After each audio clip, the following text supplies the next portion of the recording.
স্বাস্থ্য ব্যবস্থা নিরবচ্ছিন্ন ও সহজ করতে ডাক্তারদের পছন্দের জায়গায় তাদের পোস্টিংয়ের ব্যবস্থা করা হবে বলে জানিয়েছেন স্বাস্থ্যমন্ত্রী সর্দার সাখাওয়াত হোসেন। দুপুরে নরসিংদীর মনোহরদী উপজেলার সরকারি কর্মকর্তাদের সঙ্গে মতবিনিময় সভা শেষে সাংবাদিকদের তিনি কথা বলেন। মন্ত্রী আরও বলেন, সিভিল সার্জনদের অফিসে বসে থাকা চলবে না, ভিজিটে যেতে হবে। ডাক্তার সহ সবাইকে সঠিক সময় তাদের কর্মস্থলে আসতে হবে। স্বাস্থ্য খাতে যেসব শূন্য পদ রয়েছে সেগুলো দ্রুত পূরণের ব্যবস্থা করা হবে বলেও জানান তিনি। এছাড়া কমিউনিটি ক্লিনিকগুলোতে প্রয়োজনীয় জনবল নিয়োগ দিয়ে সচল করা হবে বলেও জানান স্বাস্থ্যমন্ত্রী।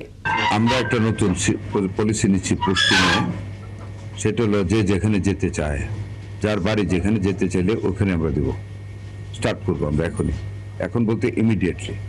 দ্য রিজন ইজ দ্যাট যে অন্তত চক্ষু লজ্জা হলেও সে সার্ভিসটা দিবে, তার বাপ, চাচা, আত্মীয় স্বজন বা শ্বশুরবাড়ি, এলাকার পরিচিত মানুষ সবার চোখের সামনে সেই ফাঁকিটা দিবে না, আর বাইরে তার ব্যস্ততা থাকবে না। এটা আমরা একটা আইডেন্টিফাই করেছি।